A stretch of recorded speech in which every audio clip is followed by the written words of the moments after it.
welcome to episode 49 of the Niche to Profit Show here on the Vegas Video Network. Thank you all. I have a little bit of a fan club here in the live audience today. It's my husband.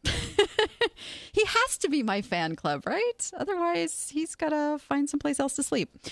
Anyway, today's show, we are going to be talking about one of those really scary words out there in e-commerce, and that is the dreaded Nexus. It has to do with your sales tax. Yeah, I know. It's one of those fear words. And when we had Mark from TaxJar on a few months ago, I promised that we were going to do a show where we really delved into the topic of Nexus specifically because there's so much to it. And the reason is I want you guys not to be afraid of it. It is not something to be afraid of. This is easy stuff to handle, and we're going to make sure you can do that today. For those who don't know, I am your host, Danni Ackerman, also known as the Danni app. And that is because I have spent...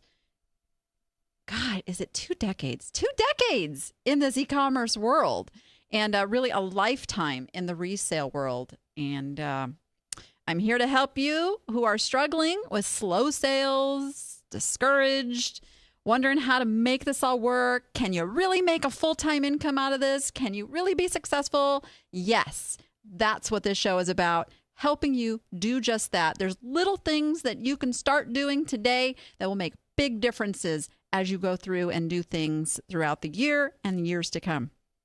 So on this show, you're going to see some real steps taken to fix up some listings, to get some stuff sold. We have some of my appsters who are the members of the Niche to Profit Academy who submit items, and we fine-tune those, and then we turn those into hot sales of the week where you can see that those items really do sell. So we'll cover some of those. We've got some good ones today, too, I must say. And we're going to play another round of Pick It or Pass It. Now, this is really fun because I kind of stumped many of you last week, so we're going to have a little lesson in that, and I'm going to show you a strategy that is going to help you decide on the items you should be bringing home from your sourcing venues, such as thrift stores and auctions and garage sales and all that good stuff. We are live every Thursday at 3 p.m. Pacific Daylight Time here at vegasvideonetwork.com/live. And we have this really cool live chat. So you can actually interact with me during the show. And I actually see some new names in there, which is really cool to see. And a lot of very familiar names that we're so happy you've come back. We got Kiwi Kim. And of course, we have Matt. Matt has his own sound effect for the show now. That's right. The chainsaw. We have Myrna. And of course, Steven and Wendy and Vegas Life Today. Hey, Bob. Good to see you here. Black Eye Emporium. Busy Bethy. Gifts by Debbie and Joanne. Oh, so good to see you guys all here. And I love having your interaction and your questions throughout the show because we want to make sure you get the information that you need. All right. So real quick, I want to tell you there is an epidemic going on among online sellers. You are getting buried in worrying about little day-to-day stuff. And that is stuff like shipping and returns and defects and I'm going to say little stuff because these are just the little bits and pieces of your business that are easily solved, easily fixed, easily gotten through. So what happens when you're focusing on all that stuff, you are missing out on the big opportunities to grow your business, think big, come up with new marketing, think about who your customer is, get better stuff. And that's really something that my topic today is going to help you with at least one piece of that as we talk about this thing called Nexus. So I'm going to bring on my guest, who is Jennifer Dunn. She's the chief, help me out here, Jennifer. Chief content creator or chief content, what is your title? Chief of content. Chief of content. I knew it was there somewhere. Chief of content. And I must tell you, I this is a little, nobody really knows this secret except Jennifer, is And we don't have video of Jennifer because she is in the process of building a house. And right now she's strapped to a really crappy internet. So, but I am so glad she's here nonetheless, and you will be able to hear the answers. So I actually tried to hire Jennifer to run the content management for the Danni app and then the Niche to Profit Academy, but TaxJar swooped her up.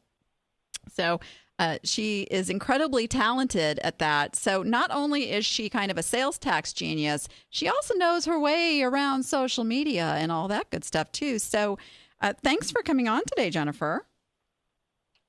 Well, Danni, I'm going to pay you for that later.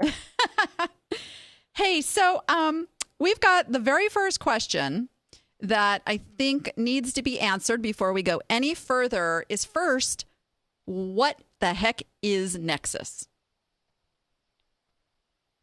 Great question. So if you have started researching sales tax, maybe you're a little bit new with this, you have probably heard this word Nexus come up.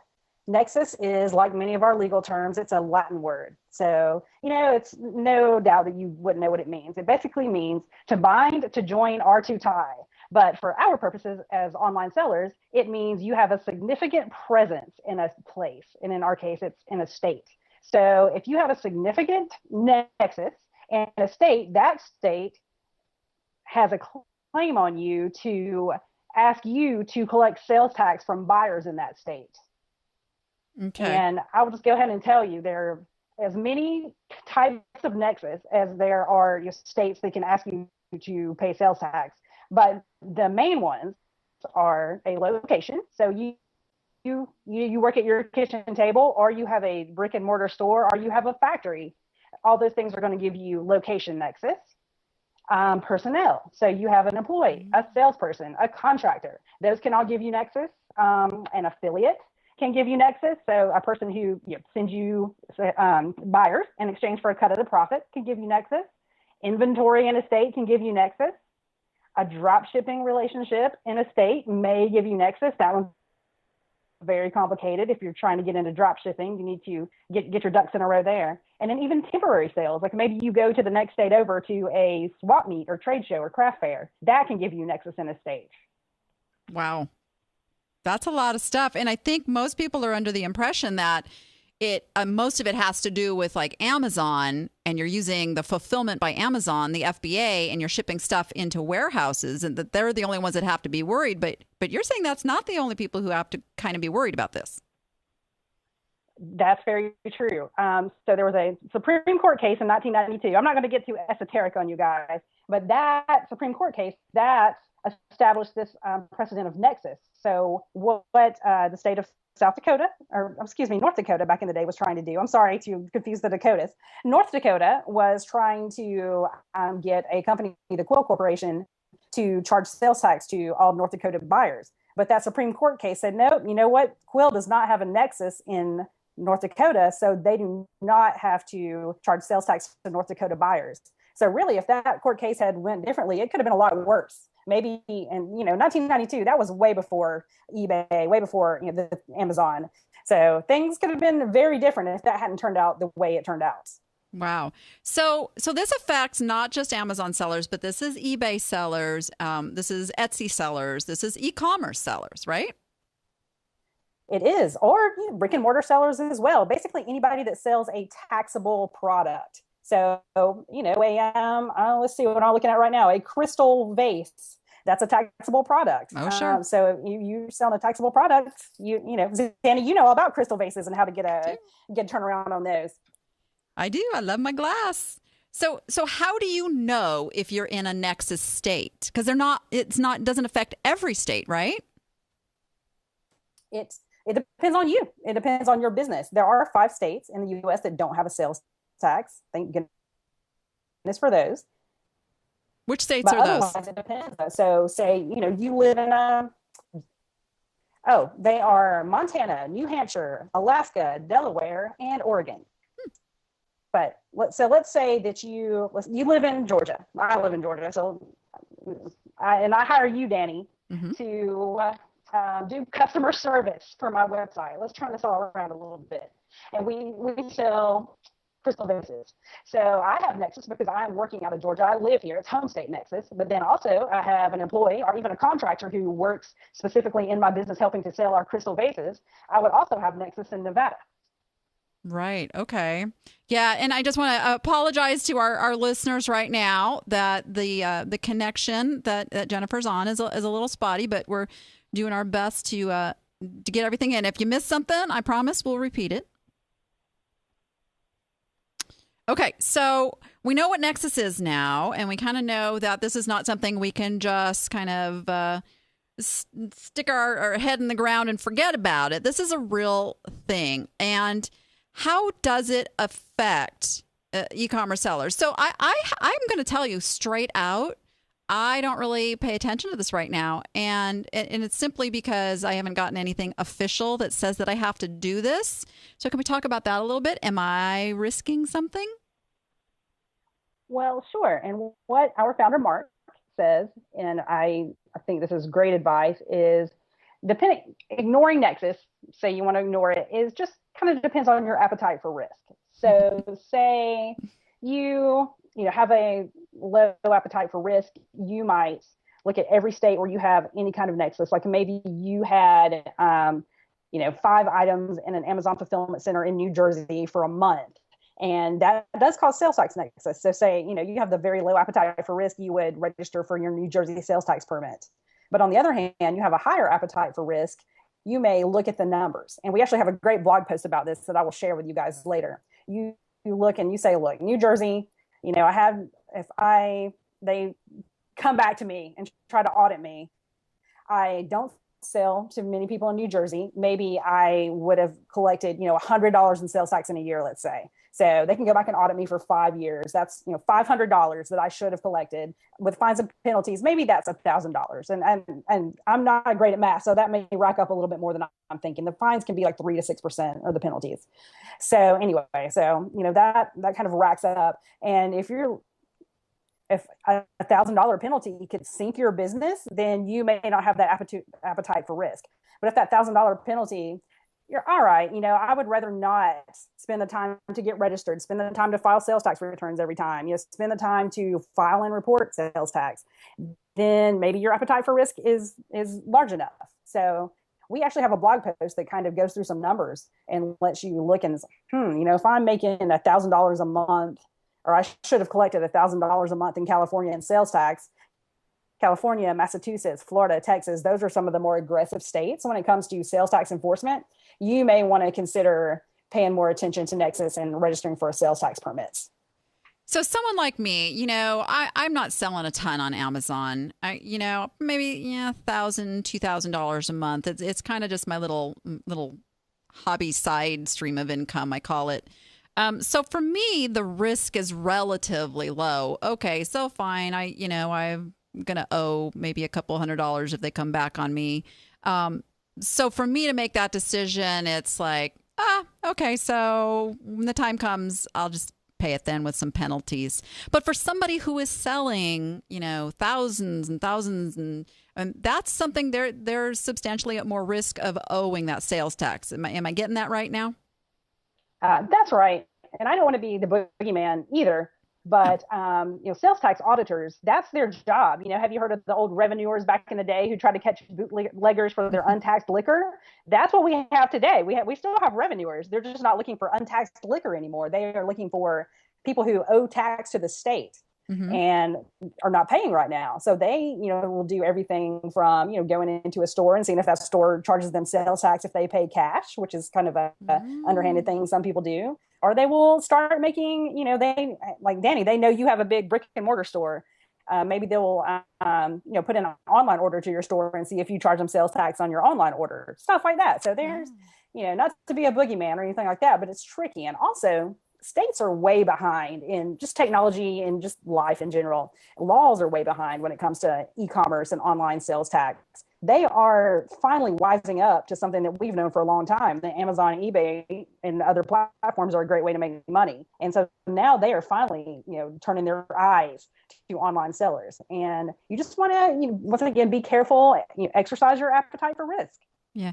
And you just said, something that we do need to be aware of, that, I mean, e-commerce is still truly, it's hard to believe it's in its infancy still. Well, maybe it's like pre-adolescence right now.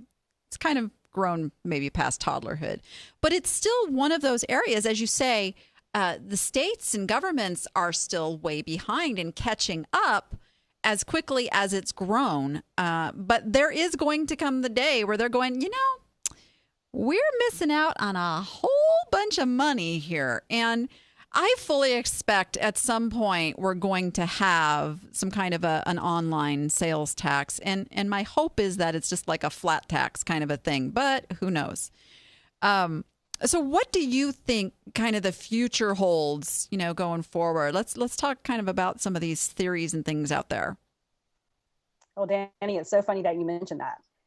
At TaxJar, we are right there with you. We think that sales tax should not be as difficult as it even is right now. You guys are small businesses, emerging businesses, plenty of big businesses, I'm sure, are listening right now. And we want to make it easy for e-commerce sellers to continue selling. I mean, that grows our economy. But on the other hand, the states, they're catching up with things. And actually, we have a kind of interesting complication right now. The state of South Dakota. So if you'll recall, I talked about the state of North Dakota earlier. Well, people are calling this the revenge of the Dakotas.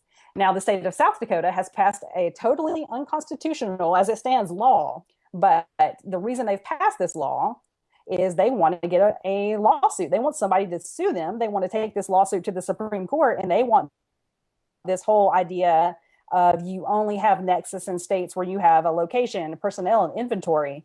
They want that actually to be overturned. And once we get rid of the idea of Nexus only where you have some kind of significant presence, they could require people, anybody to collect sales tax in their state. Me, if I sold something one day.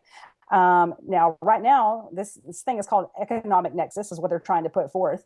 And in South Dakota, it's if you do over 200 transactions in South Dakota, or if you do over $100,000 in sales in South Dakota. So, not a lot of us may do that. South Dakota doesn't have a huge population, but, some states like Amazon, or some companies like Amazon, which of course is what these bills are really targeting, they do that much. So this is just a really kind of wild west when it comes to internet sales tax legislation. I know this is a little bit convoluted and complicated. I've blogged about it on the TaxJar blog. So once again, I will share some more information with everybody after the show.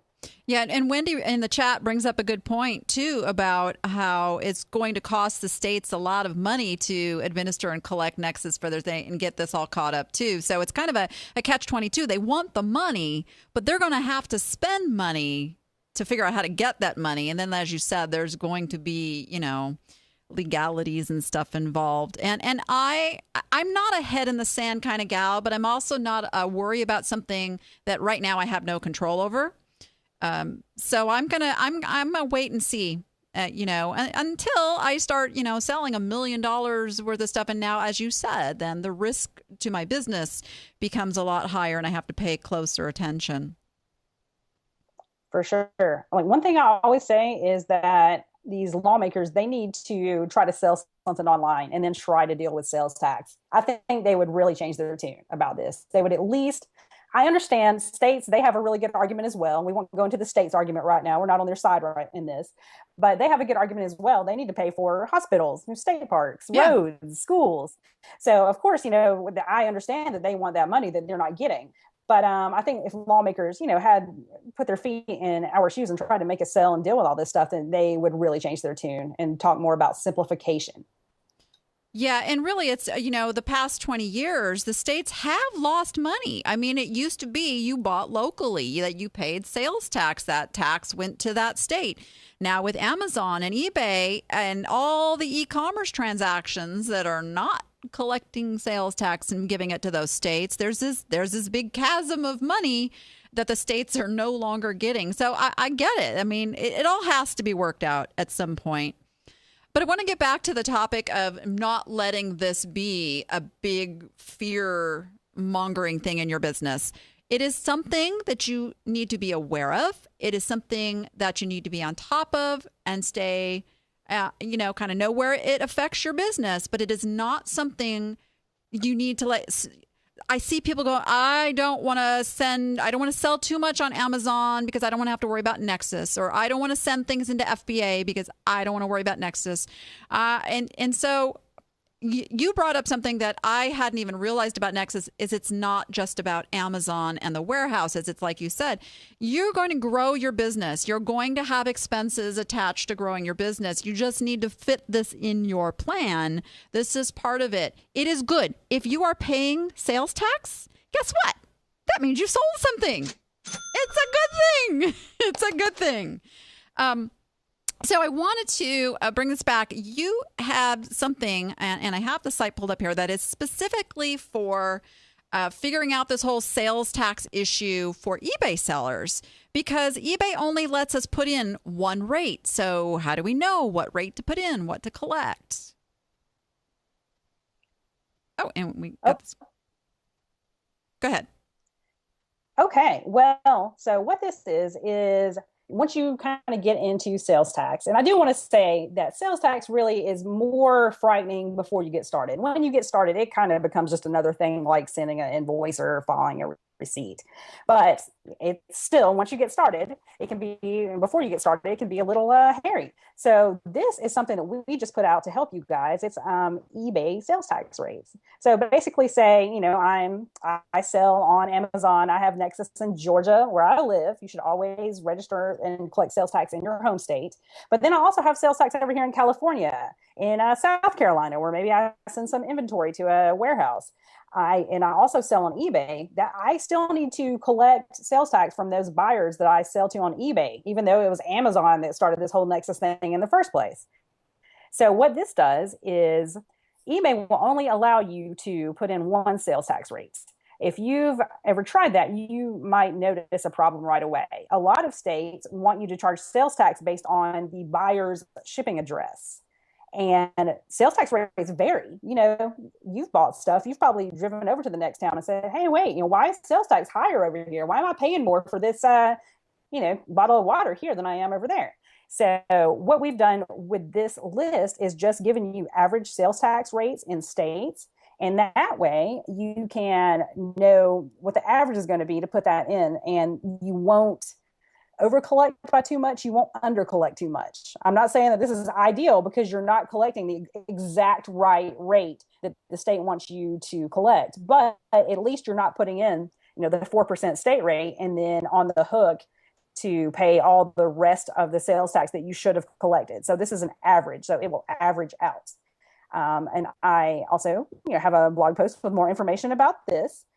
And just one more thing I want to add too. So this average out thing, people sometimes get a little leery about that. Like, wait, no, I need to collect the exact amount of dollars and cents. But unfortunately, eBay just doesn't give you that opportunity. The good thing is with products like TaxJar is we will show you how much you should have collected in each of those states, cities, counties, special taxing districts. So we'll help you out there. This eBay page is just something to get you started and make sure you're not over collecting too much or under collecting too much. You're going to save yourself from paying out of pocket, and you're going to save your customers.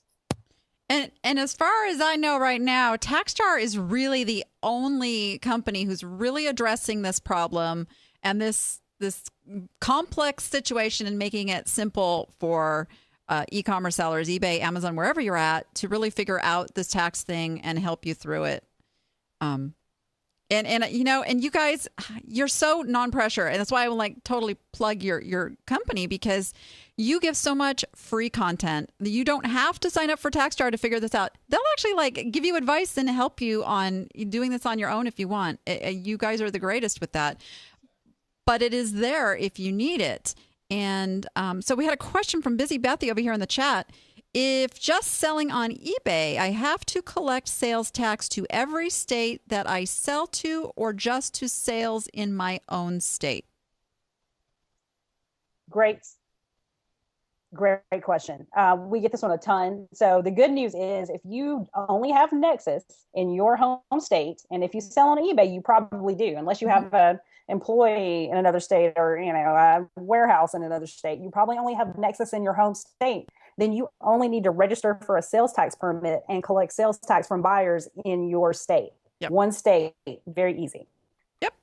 So really, again, it goes back to what I said at the top of the show here. Don't make this more complex than it is. Because I just saw a comment in there that my head is spinning from Myrna. And it's like, don't let your head spin. Don't overthink this. And really just look at where your business is today and start simply. Figure out first where your Nexus is. Is your Nexus, are you just storing and shipping your things from your home? And that's it, which is for, probably good 80-90% of eBay sellers. That's all it is. So you need to be collecting your sales tax from your home state if you're a sales tax state. And then if you grow bigger and you are using Amazon FBA or you are using a manufacturer and you ship from that manufacturer or something, now start looking at that. But really don't overcomplicate this for yourself and go to that overwhelmed place, because that will just cut you off from growing in your business faster than anything. So. And Jennifer, you're going to be over in the Danni app Facebook group, I know, for a little bit. And I think you said you were going to pop in here in the chat and answer any questions. Yes, I'm very happy to. And I also do want to just tell you guys, I'm a much better writer than I am a talker. That's why I'm chief of content, not chief of talking about sales tax. So I will add a lot of great content in the chat that's, that'll go through this without your head spinning, hopefully. Excellent. Well, thank you so much, Jennifer. If you're ever in Vegas, you're going to have to stop by the studio. Thank you, Danni. All right. And so with that, we're going to take a short break and we're going to show a little more information about TaxJar, and we will come back and do a little why won't they buy? Nothing is as exciting as watching your online store grow from an idea into a successful venture. But somewhere along the path, you'll inevitably have to navigate the agonizing maze of sales tax compliance. Unfortunately, it isn't easy. States, counties, and cities can all have different sales tax rates, which makes it frustrating to determine when and how much sellers must collect, which states are owed, and how much to remit back to each state. Keeping up with it all is extremely time-consuming, and it distracts you from what's really important. That is why we developed TaxJar, a perfect solution for online merchants that completely automates sales tax compliance, giving you peace of mind so you can focus on growing your business. How does it work? Set up an account, and in just a few minutes you can connect TaxJar to all of the different platforms you sell through, including your online shopping cart of choice. TaxJar will then collect your sales data and automatically create state-by-state reports that show the taxes that have been collected for each jurisdiction. Every day, the reports are automatically updated with your latest sales. So when the time comes, you can easily file them, or let TaxJar auto-file them for you, so you don't miss any important deadlines. And that's it. TaxJar is super easy to use and requires no special tax knowledge. If you ever have questions, you're in capable hands. Our awesome support team is standing by to help you succeed. After this one-time setup, get back to growing your business and let TaxJar handle your sales tax nightmare. Sign up for a free 30-day trial and get started today.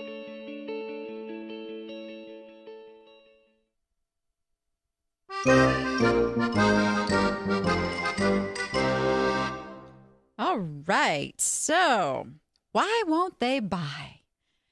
This is one of my favorite segments of the show because a lot of these end up turning into hot sales. And sometimes I've had some of my outsters look at some of my listings too. Sometimes we have to step out of our own place where we've had that item in our hand and kind of think more like the buyer. In this case, this is one of those that, let's see, this is from Melinda Theed. She says she's had this over 2 years. It's been moved into her junk store and it's not her niche. She's listed at high, low, auction, free shipping, calculated shipping. Ugh, I just want this sucker gone. So when you get to the point where you just want something gone, one of my first bits of advice on that is going to be, you know what? run it at auction, even at like a 99-cent auction, and get it gone. Get it out of there. Because the other thing I can do is maybe you lost a little bit of money on it, but it drove traffic for you. And I got to tell you right now, auctions are driving traffic like crazy. I do lots of testing and experimenting for you guys. And man, the ka-ching on my phone has been going nuts because I get ka-chings when people bid too. So the auction action is happening. But you have to start at a place where people want to jump in on auctions. That's one of the keys. So that being said, there are some things that can absolutely be fixed about this and maybe even get the higher price for it. First thing that I noticed coming over here is that title doesn't really give me anything special about this item. And as I dug into this a little more and read the title all the way to the end, because I'm actually analyzing it, I see this word Poland at the end. I'm like, oh, this is not just, generic glass. This is actually a piece that it's made in Poland. And I went through and found that it indeed has a label. It is Wanda, handmade in Poland. Let's see if I can, gotta love that, huh? It bounces you right off. Okay, eBay's not going to play nice with me right now. Come on, there we go. All right, see? Wanda, handmade in Poland. That tells me this is not just generic glass. This actually has a brand. This is a name. So I went in, I dug a little bit. Now, Wanda glass does not sell for a ton of money, but to somebody who is looking for a piece of art glass, maybe they don't know anything about Wanda glass, but the fact that this art glass is number one, got a name, and number two, is made in Poland, makes it better than just a generic piece. So you want to make sure that is in here in a way that people are reading that right off the bat. So while she has it in here as glass vase, handmade, Wanda, 11-inch, tall, white, orange, yellow dots, Poland, see, there's nothing in there that it's a very generic looking title. Here's how I change it. I start with large. Number one, I'm going to tell them this is a lot of vase for the money. So large Wanda art glass vase made in Poland. Bam. That's it. I don't put the color. I don't put the size. I say large because believe it or not, when you say 11 inches, most people have no idea how big that is without a ruler. There's a joke there, but I'm not going there. But if you say large, oh, large, people know large. Or if you say something is small, people know small. If you say something is jumbo, see, it gives a different image in the brain than just saying 11 inches. So I would also go to $29.95 if it's truly about getting rid of this piece. Now, you know me, I'd probably price it higher. But if this is about, and I'm reading here, she wants it gone. Want it gone? Price it in a way that gets it gone. So go to $29.95. That is only $3 less than what you're asking, or, $29.98. $3 less, but seems a world different to the buyer. And add best offer. Add best offer. Because if you get an offer that still makes you a little bit of profit, gets it gone, you can take it and get it gone. Now, the other thing on this one I would say is the pictures don't fully show how cool this piece is. And I think there's too much contrast going on here. So if you have the original pictures, I'd go back and fix this this exposure a little bit. I should see a much darker background than I do in the vase. So you can see it's just kind of overriding with that, bright shining on it. So good lighting can sometimes, need to be worked with on tricky pieces like this. But the other thing, and this goes for all of you everywhere in eBay land, look at your background. Take a steamer to it, an iron. Really, you want your background to not be a distraction to your items. And the wrinkles in this, they just really do. I'm looking more at those wrinkles than I am at the vase. And this is not a bad looking vase. So I think you do those things, you're going to get it gone. Okay, let's do one more quick one here. This comes from Joanne Rogers Andrews, and And these were submitted over in the Niche to Profit Facebook group, which you guys are all welcome to come and join us in. This is a ballerina dancer, ballet wall hanging, pink woven tapestry, made in USA, new. Okay, you long time watchers of the show know exactly what I'm going to say here about this title. What really makes this something special? It's that it's a ballerina dancer tapestry. Tapestry is a sexy word. Tapestry is a word that has more value than just wall hanging, right? So we want to get that closer up to the front. The other thing, when I scrolled on the pictures of this, I noticed it says prima ballerina all around the edges, but that is not in the title. So I would change that title up and make it prima ballerina tapestry wall hanging. Take out all that other stuff. Put that in your item specifics. And I didn't check if those are in item specifics on this one. So good. You've got the color is here. There's a brand that's there. All that's where it needs to be. So you're selling whatever is the sexy part of this item that you're selling. And I'm talking to all of you, no matter what you're selling.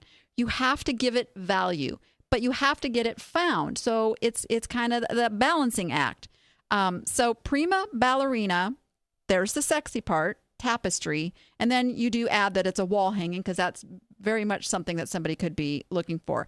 The other thing I noticed is the pictures are all very much the same. What I would do with this is take a picture of the back. I don't know if one of these is a picture of the back. I don't think it is. I don't think she's got a picture of the back here. These are all the same. So I'd add a picture of the back, and I'd also do a close-up of the fabric in the tapestry so people can kind of see the grain and the quality. And maybe even like it's got a tag. Take a close-up of that. Give them as much detail as you can in the pictures, because remember, they don't have that item in their hands to make that judgment call. So Wendy says, Danny, what about using words in the drop-down search bar versus the appeal words you are talking about? And I think she's referring to when you search for something. So let me get to my keyboard here. So if I go prima ballerina, see this drop-down is telling me different search queries people have looked for. In this case, Barbie doesn't apply. Prima ballerina is there. So absolutely look at those suggestions. If I put ballerina tapestry, let's see, are people, so that's not one that's going to give me any more suggestions. Wall art, wall hanging. Yeah, see, in this case, nobody's really digging in and searching for this. But yeah, you do want to pay attention to what other people are searching for. So this is really where knowing your niche, knowing your customers' words, knowing what they're calling things and how they're searching. That's why niche can make you so much more money, because you don't have to research and know every single item. You can learn this stuff and become the app, so to speak. So good job. I hope that you guys can make a couple of changes on these and get these items sold. And this is absolutely something that we do over in the Niche to Profit Academy. But more importantly, I have something called the Danni App Marketing System, where if you are struggling with how to define your niche, what's a niche, how do you determine who your customer is? And then once you even figure that out, how do you market? What do you do on social media and all that stuff? That is something that I've done. I believe it's about 10 weeks now. Maybe those of you who have taken it. It's about a 10-week course where we go through and make sure that you have every single step in place, which makes all this stuff become so much easier. If anybody wants to check that out, that's over at the Danni, I don't think there's Danni App Marketing System.com, DanniAppMarketingSystem.com, or just message me and we can talk more about it and see if that's a good fit for your business. All right. How about we look at some hot sales now?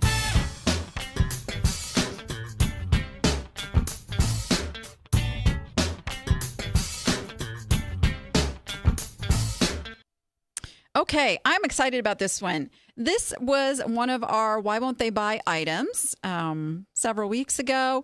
I don't have the link, so I'm going to show you. She posted this over on our Sunday thread over in the Niche to Profit Facebook group. This is from Glenn Haley. You might remember this little Pinocchio guy that she got at a yard sale for $1. And we did some rearranging of the words. And unfortunately, I don't have the link. She didn't give me the link. But I did want to show you that she did find the right buyer for it. It was an international buyer, and it sold for $95. Yep. Jackpot. With the postage included, which was about $20. So she got $75 out of it. That was one of those cases. Waiting for the right buyer was the right thing to do. When you have something that's rare, really unique, you don't have competition out there, those are the things you can hold on to longer. All right. Let's check this out. This comes from, let me pull up the original listing. This comes from Sharon Plinus. She paid $14 each for these. She does a lot of wholesale and actually said that this was not the greatest purchase she's ever made. But here's what came of it. Because they're very smart people, her and her husband, Gary. They are funsational finds. So she sold, let's see. So I'm trying to see how many she sold. She had someone who wanted all of them for a graduation gift for their students. So sold them for a few dollars profit each, but got rid of all of them. Made $620. Yep. That's what I'm talking about. So instead of holding on, wanting more of a profit margin, man, you've got 31. I'm sorry. It's lot 31. Duh. So 31 of them, $620, made a profit. They are now gone. Moving on. Now you get to take that $620 and put it into something else that's going to make you even bigger profits. I love that. Okay, and this one was from last week, and I did want to talk about this because I have a kind of an affection for Electrolux vacuum cleaners. One of my first, back then there was no internet. You went door to door, and I was going to sell Electrolux vacuum cleaners, and they had carpet cleaners at that time. And the pitch was you knock on somebody's door, and you offer to clean the carpet in a room of their house. And you do such a great job that then they want to buy the vacuum cleaner. I was such a good salesperson. I sold one to myself. And it was really good. But you know what? Those things hold their value because they're not sold in stores. That was the only way you could get an Electrolux. And a lot of people still have them. They need the parts, they need the bags, they need the filters, they need all that stuff. So yeah, be on the lookout for that stuff. So Nancy, she bought this at an estate sale for $100, and it sold in 2 days for $500. That is how you do it. So yeah, and you know what? The estate sale companies, now $100, they kind of knew what they had, but obviously they didn't really know what they had, right? So Kirby's another one. Any of those companies where the only way you could get it was that door-to-door experience, bam. Those are golden nowadays, golden. So good job, you guys, with the hot sales. We'll run that thread again on Sunday over at the Niche to Profit Facebook group. Come on over, everybody. Share your hot sales and check out, all the I've only, I showed you 3. Man, there's 25 different things, and everybody is more than open to sharing how much they paid, where they found it. It's great. It's great to go over there and see what else, fits in your niche and what you probably passed by last week. Didn't even know it. So, all right, we are going to take a very short break and come back for a little pick it or pass it. Meet Lucy. Lucy's an eBay seller, and she needs to sell more stuff. But Lucy has a problem. She's frustrated with slow sales and confusing changes eBay keeps making. So Lucy searches online for a solution, how to make more money on eBay. And she discovers the Niche to Profit Academy. Real-time help for struggling eBay sellers. Step-by-step, easy-to-follow solutions. Help when you need it so you can focus on selling more stuff. Problem solved. Now Lucy can list with confidence and make more money. Simply come join at niche2profitacademy.com and start increasing your sales and feeling less confused.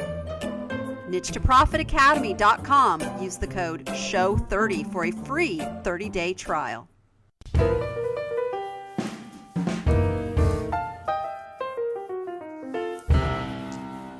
All right, it's that time of the show where I give you a chance to win some really cool prizes, including...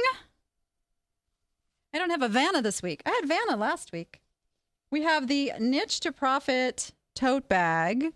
Great for using. Hey, you can put groceries in it. You can go to the flea market and put stuff in it. Estate sales works really good.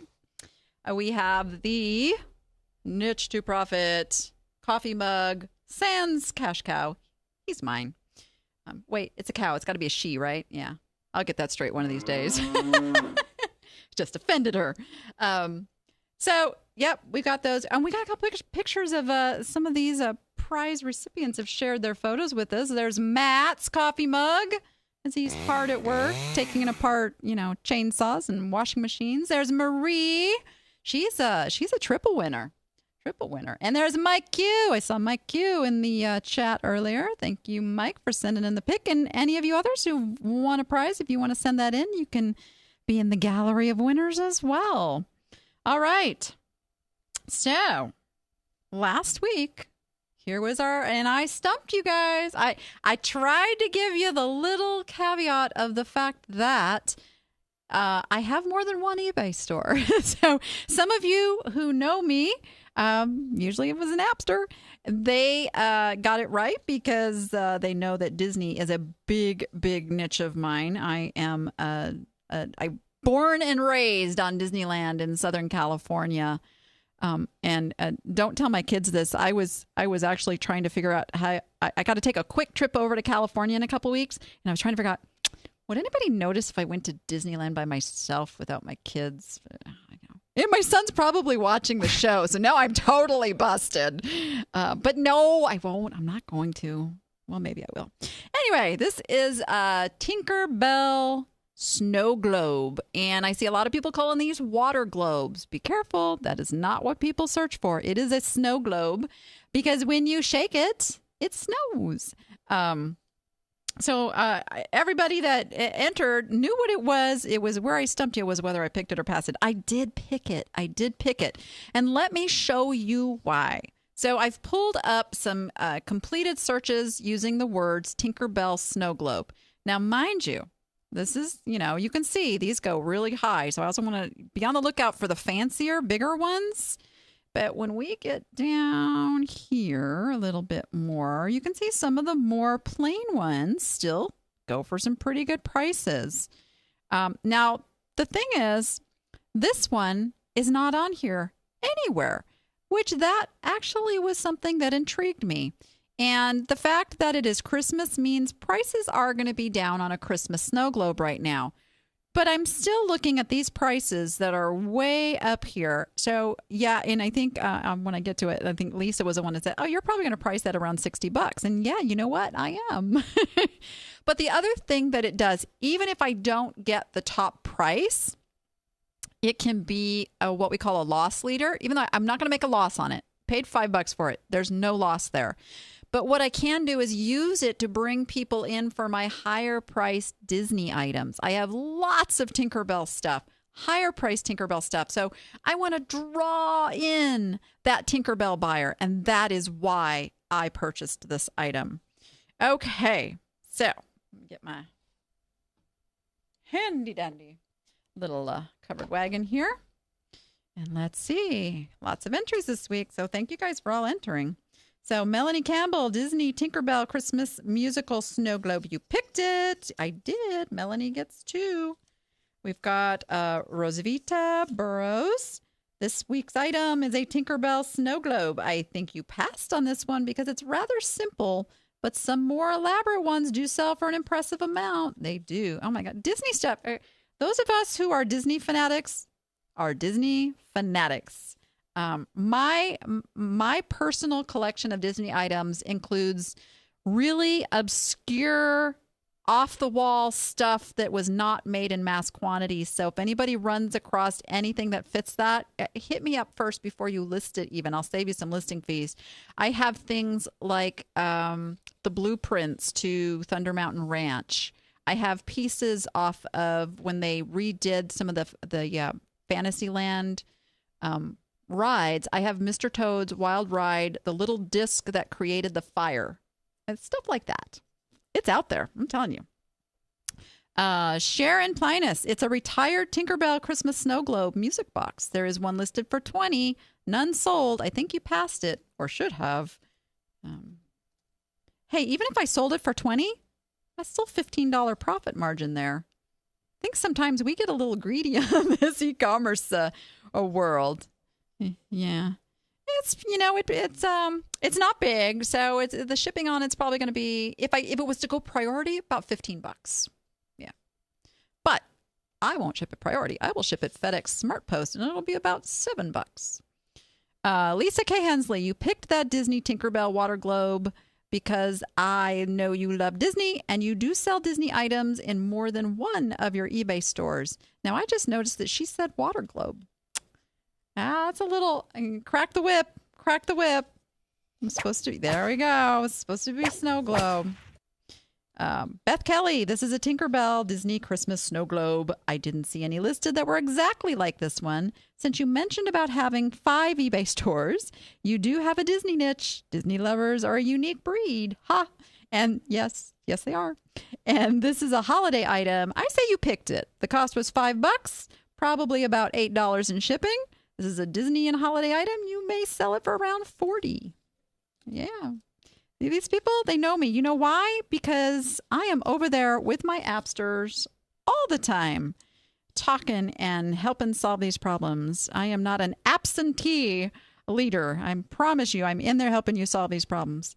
Judy Beeson, I think Danny passed on this. I think it's a Tinkerbell snow globe. Still get an entry. See, that's the cool thing about this. You can not know what it is. I mean, you can guess wrong whether I picked it or passed it. Well, both work, actually. You get 2 chances to get in there. Only takes 1 to win. Myrna Carter. Myrna, I saw you over in the chat, too. Tinkerbell Water Globe didn't really look like they were going well. I believe you passed. I'm going to give it to her. I'm going to give it, even though it was Snow Globe, I'm going to give you that one because I gave it to Lisa. Kimberly Johnson, first timer. Thanks for joining in the fun, Kimberly. Yay. It looks special because it's Disney, Tinkerbell Snow Globe, but you passed it because they don't sell for very much. Yeah. So sometimes you have to look a little further past just the 90 days, too, that eBay gives you. Remember, 90 days, we're way past Christmas at this point. I bet before Christmas, and I actually didn't go look, but I'm almost assuredly these were selling for over $30, and if not closer to $40 before Christmas. Jesse Paris, Tinkerbell Musical Snow Globe sold for $24.95 plus $10 shipping. You picked it. Notice how some of you find different results for that, too. eBay is kind of tricky that way. Deanna Campbell, this is a Tinkerbell Snow Globe. I think Danny passed. This one seems like it would be worth under $30. Anne-Marie Marciano, Disney Tinkerbell Holiday Snow Globe. I'd say you passed. Marie Rivers, Tinkerbell Music Box Snow Globe. I think you passed. Look at you guys. Keith Bowman, Tinkerbell Snow Globe. Passed it. Look how even the playing field is, though, this week. Melinda Theed, it's a Tinkerbell Christmas Snow Globe. I say Danny passed. And Susan Berry, Tinkerbell Music Box Snow Globe. Passed it. Only saw one with total price. All right. So see? It's all good. You're in good company if you said I passed it. I told you. I stumped you this week. Dun, dun, dun. Dun, dun, dun. Sometimes I will pick up something and list it just because it fits, other things that I have listed that I want to attract customers to. So let's see what we got here. We have Jessie Paris. Jessie Paris is the winner. So be sure you write to me. Let me know, do you want the mug? Do you want the tote bag? Or do you want the 25-point business review? that I now offer as a prize, and that is where I personally go in every piece of your business that is visible, and I give you actionable steps you can take to improve things. I give you some stuff that you might want to work on in the future, how to put it all together and be more attractive to your customers and get more people buying your stuff. And so send that to niche2profit at vegasvideonetwork.com, niche2profit at vegasvideonetwork.com. Okay, what do we got this week? Now, this one is it's kind of easy for you to guess what this is because, oh, wait, it's written on the box. So if you're on iTunes, you're going to want to come on over and watch the replay in video. Hey, I make it easy too. On the Niche to Profit Show Facebook page, on the page, I actually post a link that will take you directly to the segment of the show with the clues. So even if you don't want to watch the whole show in video because you listened, you can go over and get the clues. All right. The pick gives you the name, but there's more to it than that. More to it than that. This one will give you the bird. So what I'm looking for there's a specific name that they call this bird. And it was $5. That was the price. Did I pick it or did I pass it? You can send your entries to niche2profit at vegasvideonetwork.com. All right. I found some interesting information about this one that I will share next week. Kind of cool. All right. Hey, save the date. Save the date. Those of you who go to the ASD show here in Vegas, traveling in, those of you who are local, making it real easy for you, those of you who are coming in for the eBay sponsored event, July 30th, right between the eBay event and ASD, will be the More Fun, Bigger Profits event. It is my gathering of the appsters and where we dig into your business and don't just have speakers on a stage feeding you a bunch of information. What we do is we give you something you can do right there that day to make your business better and hopefully have the ka-chings going off on your phone before you leave. We are opening registration early next week, so be on the lookout for that. If you are not on my email list, jump over, get on, because those who are on my email list will be the first ones to know, and we are limiting it to 100 attendees this year. Getting a much smaller room, so gotta keep it short and sweet. So appsters, of course, are going to get the first registration notice and be able to get in there as the first ones to take those spots.